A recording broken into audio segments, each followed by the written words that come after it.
Hi guys, MRP pharmacist exam prepare பண்ணிட்டு இருக்கீங்களா? உங்களுக்கான வீடியோ தான் இது. உங்களுக்கு மனசுக்குள்ளே நிறைய டவுட் இருக்கும். எப்போடா எம்ஆர்பி எக்ஸாம் வரும்? ஃபஸ்ட் எம்ஆர்பி எக்ஸாம் வருமா வராதா? கோர்ட் கேஸ் எப்படா முடியும்? கோர்ட் கேஸ் முடியலனாலும் எக்ஸாம் வச்சுக்கலாம், கவர்மெண்ட் ஜியோ பாஸ் பண்ணால் எக்ஸாம் கண்டக்ட் பண்ணலான்னு சொல்கிறாங்களே, அது உண்மையா?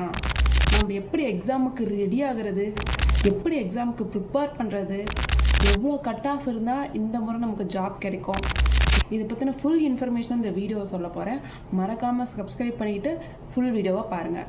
வெல்கம் டு ஃபார்மாலான தமிழ். ஃபஸ்ட்டு எக்ஸாம் வருமா வராதா அப்படிங்கிற டவுட்டு கிளியர் பண்ணிடலாம். கன்ஃபார்ம் எக்ஸாம் வருங்க. ஏன்னா கவர்மெண்ட் சைட்லேருந்து நோட்டிஃபிகேஷன் ப்ரொவைட் பண்ணியிருக்காங்க 630 சீட்ஸ் இருக்குதுன்னு சொல்லிட்டு. ஸோ கண்டிப்பாக 630 சீட்ஸும் ரெகுலர் போஸ்ட்டில் தான் வந்து ஃபில் பண்ணுவாங்க. அந்த 630க்கும் வந்து கன்ஃபார்ம் எக்ஸாம் இருக்குது. மேபி வேகன்சி இன்க்ரீஸ் பண்ணலாம், பண்ணாமையும் போகலாம். பட் பண்ணால் நமக்கு ஓகே ப்ராஃபிட். ஏன்னா நமக்கு ஒரு சான்ஸ் ஆஃப் ஜாப் கிடைக்கிறது வந்து இன்க்ரீஸ் ஆகும். பட் பண்ணலனாலும் அந்த 630 வேகன்சி கன்ஃபார்ம் ரெகுலேஷன் போஸ்ட்டில் எக்ஸாம் வச்சு தான் கண்டக்ட் பண்ணுவாங்க. ஸோ கண்டிப்பாக எக்ஸாம் வரும். வருமா வராதாங்கிற டவுட்டு யாருக்கும் இருக்க வேண்டாம். ஓகே, எப்போ வரும்னு கேட்குறீங்க. ஃபஸ்ட்டு எப்போ வரும்னு கேட்குறவங்களுக்கான கொஷின் தான் இது. நெக்ஸ்ட் மந்த்து வருதுன்னு வச்சுக்கோங்க. இப்பயே விடுறாங்க, நெக்ஸ்ட் மந்த் டேட் சொல்லிடுறாங்க. நீங்கள் ரெடியாக இருக்கீங்களா? ப்ரிப்பேர் பண்ணிட்டீங்களா? கேட்டாலும் வந்து உங்களால் நம்ம நினைக்கிற கட் ஆஃபை வந்து அச்சீவ் பண்ண முடியுமா? அது நீங்கள் மார்க் டெஸ்ட் எவ்வளோ ப்ரிப்பேர் பண்ணியிருக்கீங்களா அப்படிங்கிறத பொறுத்து தான் இருக்குது. இப்போது என்னை கேட்டால் வந்து பார்த்திங்கன்னா, இல்லை நான் ரெடியாக இல்லை, இன்னும் நிறையா ப்ரிப்பேர் பண்ணணும். ஸோ வந்து எப்போ எக்ஸாம் வருங்கிறத விட்டுட்டு நாம் அதுக்கு ரெடியாக இருக்கோமா அப்படிங்கிற பாயிண்ட் ஆஃப் வியூ வந்து எல்லோரும் பாருங்கள். எக்ஸாமுக்கு வந்து ப்ரிப்பேர் பண்ணும்போது எக்ஸாம் வருமா வராதுங்க கன்ஃபியூஷன் விட்டு எக்ஸாம் வந்து வரும், நம்ம அதை கிராக் பண்ணுறோம் அப்படி. இந்த முறை பார்த்து நார்மலைசேஷனும் கிடையாது. போன தடவை தான் நார்மலைசேஷனில் சிலருக்கு 10 மார்க்கு கிடைச்சிது, எனக்கு 7 மார்க்கு கிடைச்சிது. அந்த மாதிரி போயிட்டு அவங்க ஈஸியாக ப்ளேஸ் ஆகிட்டாங்க, லக்கு இருந்துச்சு. பட் இந்த முறை லக்கு வந்து எந்த இதுவுமே ப்ளேஸ் பண்ணாது. நமக்கு எந்த அளவு நாலேஜ் இருக்குது, எத்தனை கொஷனுக்கு நம்மளால் ஆன்சர் பண்ண முடியுது, இதை பொறுத்து தான் வந்து நமக்கு ஜாப் இருக்கா இல்லையா அப்படிங்கிறத டிசைட் பண்ண முடியும். ஓகே, இப்போ கட் ஆஃப் இந்த முறை எவ்வளோ இருக்கும் அப்படிங்கிற கொஷனுக்கான ஆன்சர். கட் ஆஃப் போன தடவை வந்து பார்த்திங்கன்னா 65 தாண்டிட்டோம் அப்படின்னா கன்ஃபார்ம் ஜாப். 60 வாங்கிட்டாவே வந்து பார்த்திங்கன்னா அதான் கட் ஆஃபாக இருந்துச்சு ஜென்ரல் கோட்டாக்ஸோட. ஆனால் இந்த முறை அந்த மாதிரி இருக்காது, காம்படிஷன் டஃப். ஸோ 80 கிட்டத்தட்ட நியர்லி 75-80 கட் ஆஃப் வந்துடும் அப்படிங்கிற மாதிரி எல்லாம் பேசிக்கிறாங்க. அந்த அளவு ப்ரிப்பரேஷனும் எல்லோரும் பண்ணுறாங்க. ஸோ நீங்கள் நியர்லி 80 வந்தால் தான் ஜென்ரல் கேட்டகரிக்கு வந்து பார்த்திங்கன்னா ஜாபுக்கு இருக்க சான்ஸ் ஆஃப் இது வந்து பார்த்திங்கன்னா அதிகம். அதுக்கு கீழே போனீங்கன்னா ரிஸ்க்கு தான். ஓகே, இது எப்படி நம்ம கண்டுபிடிக்கிறதுனா மார்க் டெஸ்ட் தான். ஒன்று மார்க் டெஸ்ட் நம்ம எந்த அளவுக்கு அட்டன் பண்ணுறோமோ அந்த அளவுக்கு வந்து ஓகே நமக்கு வந்து இவ்வளோ கட் ஆஃப் வருதுங்கிறத வச்சு நம்ம எந்த கேட்டகரியில் இருக்கோம் நம்ம சூஸ் பண்ணலாம். நமக்கு ஜாப் கிடைக்குமா கிடைக்காதாங்கிறது சூஸ் பண்ணலாம். மார்க் டெஸ்ட் வந்து நிறைய வெப்சைட்டில் அவைலபிளாக இருக்குது, நிறைய யூடியூப் சேனல் வந்து போட்டிருக்காங்க. ப்ளஸ் எம்ஆர்பி வெப்சைட்லேயே வந்து போய் பார்த்தீங்கன்னா ஓல்டு டெஸ்ட் பேப்பர் போன வருஷம் நடந்த வந்து 4 பேட்சுமே வந்து இருக்கும். ஸோ நீங்கள் அதையும் வந்து போய் செக் பண்ணி பார்த்துட்டு உங்களால் எவ்வளோ கட் ஆஃப் எடுக்க முடியுது அப்படின்னு பார்க்கலாம். போனதில் நீங்கள் 60 எடுத்தீங்க அப்படின்னா இந்த முறை வரதுல எடுக்க சான்ஸ் இருக்குது. ப்ளஸ் இந்த முறை அது போன வருஷம் வேறு சிலபஸ், இந்த முறை வந்து பார்த்தீங்கன்னா நியூ சிலபஸில் நிறைய சப்ஜெக்ட் புதுசாக இன்க்ளூட் பண்ணியிருக்காங்க. அதை பேஸ் பண்ணி பார்க்கும்போது கிளினிக்கல் ஃபார்மசிஸ்ட் லெவலில் வந்து கொஷின்ஸ் இருக்க சான்சஸ் இருக்குது அப்படின்னு பார்த்தாவே நமக்கு தெரியும். ஏன்னா புதுசாக ஆட் பண்ணியிருக்க சப்ஜெக்ட்ஸ் அப்படி. ஸோ இந்த முறை வந்து கொஷின் அந்த மாதிரி தான் டஃப்பாக வந்து இருக்கும். எய்ம் சிஆர்இ அட்டன் பண்ண எங்களுக்கு வந்து தெரியும் எந்த அளவுக்கு கொஷின்ஸ்லாம் இருந்துச்சு, ஃபார்மகாலஜியில் எந்த அளவுக்கு கொஷின்ஸ்லாம் கேட்டிருந்தாங்கன்னு. ஸோ அந்த முறை ஃபார்மகாலஜி தெரப்பியூட்டிக்ஸ்லாம் சேர்த்து வச்சு இந்த முறை அந்த மாதிரி கொஷின் கேட்கறதுக்கான சான்சஸ் அதிகமாக இருக்குது. ஸோ அந்த லெவலுக்கு வந்து நம்ம ப்ரிப்பேர் பண்ணிக்கிறது பெஸ்ட்டு, ரிஸ்க் ஃப்ரீயும் கூட. ஓகே, இப்போ நம்ம எப்படி ப்ரிப்பேர் பண்ணலாம் அப்படிங்கிற இடத்துக்கு வந்து வரலாம். ப்ரிப்பரேஷன் அப்படிங்கும்போதுக்கு எல்லாத்துக்கும் செல்ஃப் நோட்ஸ் இருக்கும், அதை வச்சு நம்ம படிப்போம். பட் நம்ம ப்ரிப்பரேஷன் போதுமானதா அப்படின்னு நம்ம செக் பண்ணி பார்க்க கண்டிப்பாக டெஸ்ட் பண்ணால் மட்டும்தான் வந்து தெரியும்.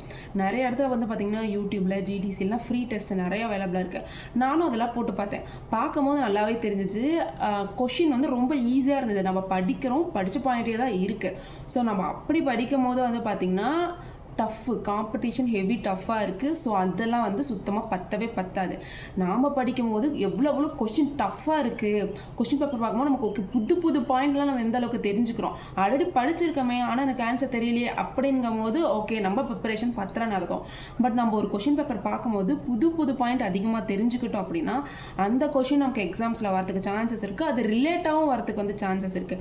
ஸோ அது நம்ம படிச்சுக்கிட்டோம் அப்படின்னா அந்த கொஷின் வந்தாலும் நம்ம அட்டன் பண்ணலாம். இல்லைனா அதை வச்சு வச்சு நம்ம ஆப்ஷன்ஸ்லாம் ஒமிட் பண்ணி ஆன்சர் டிக் பண்ணுவோம் பார்த்துருக்கீங்களா? ஸோ அதுக்குமே வந்து ரொம்ப யூஸ்ஃபுல்லாக இருக்கும். ஸோ நம்ம எந்த அளவு கொஷின் பேப்பர் டஃப்பாக இருக்கிறத வச்சு நம்ம மார்க் டெஸ்ட் அட்டன் பண்ணுறோமோ அந்த அளவுக்கு நமக்கு வந்து யூஸ்ஃபுல்லாக இருக்கும். எந்த சோர்ஸில் மேம் டஃப்பான கொஷின் பேப்பர் கிடைக்கும் அப்படின்னு சொல்லி பார்த்தீங்கன்னா, ஜெனித் ஆஸ்பிரண்ட்டுங்கிற டீம் வந்து பார்த்தீங்கன்னா மார்க் டெஸ்ட்டு வந்து கண்டக்ட் பண்ணிட்டு இருக்காங்க. மார்க் டெஸ்ட் ஃபுல் மார்க் டெஸ்ட்டும் கண்டக்ட் பண்ணுறாங்க, சப்ஜெக்ட் வைஸ் மார்க் டெஸ்ட்டும் கண்டக்ட் பண்ணுறாங்க. இது வரைக்கும் எவ்வளோ மார்க் டெஸ்ட் கம்ப்ளீட் பண்ணியிருக்காங்கன்னா, சூட்டிக்ஸு, கெமிஸ்ட்ரி, காக்னசி, காலேஜ் 1, 2 இதெல்லாமே வந்து மார்க் டெஸ்ட் கம்ப்ளீட் பண்ணிட்டு இருக்காங்க. இப்போ ஹெச்ஏபி மார்க் டெஸ்ட் வந்து போயிட்டு இருக்கு. நான் வேணுங்கிறவங்களுக்கு லிங்க்ல டிஸ்கிரிப்ஷன் கொடுக்குறேன், நீங்கள் போய் செக் அவுட் பண்ணி பார்க்கலாம். ஸோ அந்த மார்க் டெஸ்ட்லாம் அட்டன் பண்ணும்போது கண்டிப்பாக கொஸ்டின் டஃப்பாக இருந்திருக்கும். மேக்ஸிமம் ஆஃப் த பீப்புள்ஸ்க்கு வந்து டஃப்பாக தான் இருந்திருக்கும். அப்படி டஃப்பாக இருந்துச்சுன்னா தான் வந்து நமக்கு எக்ஸ்ட்ரா பாயிண்ட்ஸ் நம்மளால கற்றுக்க முடியும்.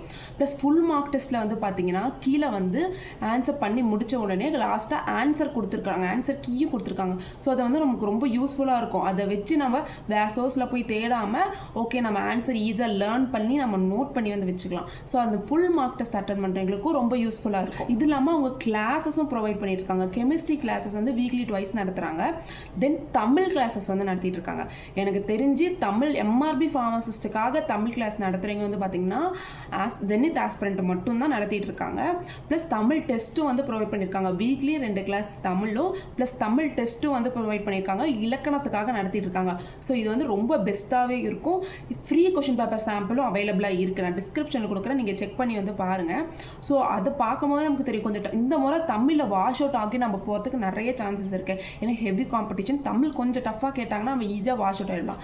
நம்ம எவ்வளோ கஷ்டப்பட்டு சப்ஜெக்ட் முக்கிய படித்தோம், தமிழில் வந்து நம்ம வாஷ் அவுட் ஆகி ஃபெயில் ஆகிட்டோம்னா யூஸே கிடையாது. ஸோ தமிழ் வந்து நமக்கு இப்போ கான்சன்ட்ரேஷன் பண்ண வேணாம்னு நினைக்காம நம்ம டேட் சொல்கிறதுக்கு முன்னாடியே நம்ம தமிழ் கான்சன்ட்ரேட் பண்ணி படிச்சிட்டோம் அப்படின்னா எக்ஸாம் டேட் சொன்னதுக்கப்புறம் சும்மா ஒரு கிளான்ஸ் விட்டு போனால் போதும். எக்ஸாம் சொன்னதுக்கப்புறம் டேட் சொன்னதுக்கப்புறம் நமக்கு சப்ஜெக்ட் மேலே தான் நமக்கு ஃபோக்கஸ் இருக்கும், தமிழ் மேலே ஃபோக்கஸ் இருக்காது. ஸோ நம்ம இப்போவே தமிழ் ப்ரிப்பேர் பண்ணிக்கிறது பெட்டரு. ப்ளஸ் கொஞ்சம் இந்த மாதிரி வாஷ் அவுட் ஆகிறதுக்கு சான்சஸ் இருக்குது. ஸோ எல்லோரும் அது சும்மா நினைக்காம தமிழ் மீடியம் ஸ்டூடெண்ட் ஆகட்டும், இங்கிலீஷ் மீடியம் ஸ்டூடெண்ட் ஆகட்டும் பாருங்கள். ஓல்டு கொஷின் பேப்பர் மாதிரி இந்த மாதிரி ஈஸியாக இருக்காது. தமிழும் கொஞ்சம் டஃப்பாக வரதுக்கு சான்சஸ் இருக்குது. ஸோ தமிழ் வந்து ஃப்ரீ கொஷின் பேப்பர் பாருங்கள். தமிழ் கிளாஸ் அட்டன் பண்ண முடியுமான்னு உங்களால் ட்ரை பண்ணி பாருங்கள். சப்ஜெக்ட் வைஸ் பிடிஎஃப்பும் வந்து பார்த்தீங்கன்னா நமக்கு சாஃப்ட் காப்பியாக வந்து ப்ரொவைட் பண்ணியிருக்காங்க. நோட்ஸ் எல்லாம் ஷார்ட் அண்ட் ஸ்வீட்டாக பெஸ்ட்டாக வந்து இருக்குது. ஃபார்மகோ தெரப்பியூட்டிக்ஸ், சோஷியல் ஃபார்மசி, காக்னசி இந்த எல்லா சப்ஜெக்ட்டுக்கும் வந்து நோட்ஸ் ப்ரொவைட் பண்ணிட்டு இருக்காங்க. நமக்கு அந்த ஒரு பேஜ்லேயே வந்து பார்த்தீங்கன்னா கம்ப்ளீட் இன்ஃபர்மேஷனும் கவர் ஆகிடும். அந்த மாதிரி அவங்களோட நோட்ஸ் ஃபுல் சப்ஜெக்ட் நோட்ஸ் வந்து இருக்குது. ஸோ அதை வாங்கி பார்த்தாலும் வந்து நமக்கு ஷார்ட் அண்ட் ஸ்வீட்டாக பெஸ்ட்டாக வந்து இருக்கும். கொஷின்ஸ்லாம் எப்படி அவங்க கேட்குறாங்கன்னு சொல்லி பார்த்தீங்கன்னா கூகுள் ஃபார்மை நமக்கு லிங்க் சென்ட் பண்ணிவிடுவாங்க. ஸோ அந்த லிங்க்கை வச்சு நம்ம ஈஸியாக அட்டன் பண்ணிக்கலாம். பே பண்ணிவிட்டு நம்ம கூகுள் மெயில் ஐடி வந்து கொடுப்போம் இல்லையா? ஸோ அந்த மெயில் ஐடி அவங்க ஆக்சஸ் பண்ணி கூகுள் ஃபார்ம் நமக்கு சென்ட் பண்ணிவிடுவாங்க. நம்ம ஆல்ரெடி முடிஞ்ச டெஸ்ட் பேட்ச் இருக்குல்ல, சூட்டிக்ஸு, காக்னசி, காலேஜி, அது எல்லாமே கூட அவங்க மறுபடியும் டெஸ்ட் பேட்சுக்கு லிங்க் ப்ரொவைட் பண்ணுவாங்க. ஸோ நம்ம மறுபடியும் வந்து ஈஸியாக டெஸ்ட் அட்டன் பண்ணிக்கலாம். இப்போ கரண்ட்டாக போயிட்டு இருக்கிறதுக்கு வந்து பார்த்திங்கன்னா அவங்க ஆல்ரெடி ஷெட்யூல் பிளானர் கொடுத்துருப்பாங்க. அந்த டேட் வைஸ் வந்து டெஸ்ட்டு கண்டக்ட் பண்ணுவாங்க. ஸோ அந்த டேட் வைஸ் நம்ம படிச்சுட்டு டெஸ்ட் அட்டன் பண்ணோம்னா ரொம்ப யூஸ்ஃபுல்லாக இருக்கும். நீங்கள் ஒரு டெஸ்ட் பண்ணி பாருங்களேன், படிக்காமல் நம்ம போய் அட்டன் பண்ணால் நம்மளால் ஸ்கோர் பண்ணவே முடியாது. படிச்சுட்டு அது தெளிவாக படிச்சுட்டு போய் அட்டன் பண்ணால் மட்டும்தான் நம்மளால் ஸ்கோர் பண்ண முடியும். அந்த மாதிரி இருந்தால் பெஸ்ட்டு தான். சப்போஸ் சிலர் வாங்கிட்டு கூட நீங்கள் வந்து பார்த்தீங்கன்னா அட்டன் பண்ணாமல் இருப்பீங்க, கஷ்டமாக இருக்குன்னு சொல்லிட்டு. அப்படி விடவே விடாதீங்க. எந்த அளவுக்கு நம்ம கஷ்டமான கொஷின் பேப்பர் அட்டன் பண்ணுறோமோ அந்த அளவுக்கு நமக்கு நாலேஜ் இன்க்ரீஸ் ஆகுதுன்னு சொல்லிட்டு அர்த்தம். ஸோ அந்த அளவுக்கு நம்மளால் ஸ்கோர் பண்ண முடியும். ஜாப் வந்து கிடைக்கிறதுக்கு சான்சஸ் இருக்குது. இந்த இடத்துல நம்ம கஷ்டமாக அட்டன் பண்ணாதான் நம்ம போய் எக்ஸாமில் உட்காரும் போது நமக்கு வந்து ஈஸியாக இருக்கும் கொஷின் பேப்பர். இந்த கூகுள் ஃபார்ம் எப்படி நம்ம எந்த டைமில் வேணால் நம்ம வந்து ஆக்சஸ் பண்ணி டெஸ்ட் பண்ணிக்கலாமோ அதே மாதிரி அவங்க ஆன்லைன் கிளாஸும் வந்து கொடுக்குறது. எந்த டைம் வேணால் ஆக்சஸ் பண்ணி டெஸ்ட் அட்டன் பண்ணிக்கலாம்.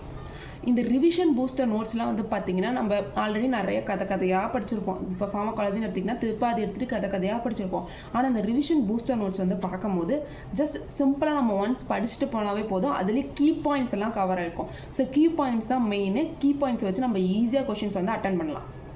நம்ம ஒவ்வொரு டாப்பிக்காக படிக்கும் போது ஒவ்வொரு டாப்பிக்காக படிச்சுட்டு அதுக்கப்புறமேட்டு அட்டன் பண்ணுறதுக்கு இந்த டாபிக் வைஸ் டெஸ்ட் கண்டக்ட் பண்ணுறதுலாம் வந்து ரொம்ப யூஸ்ஃபுல்லாக இருக்கும். ப்ளஸ் நம்ம ஒரு சப்ஜெக்ட் ஃபுல்லாக முடிச்சுட்டு மார்க் டெஸ்ட் கண்டக்ட் பண்ணுறதும் இவங்க பண்ணுறாங்க. ஸோ அதுவும் வந்து ஃபுல் யூஸ்ஃபுல்லாக வந்து இருக்கும்.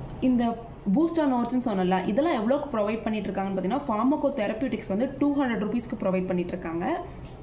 சோஷியல் ஃபார்மசி வந்து பார்த்தீங்கன்னா 250 ரூபீஸ்க்கு ப்ரொவைட் பண்ணிட்டு இருக்காங்க.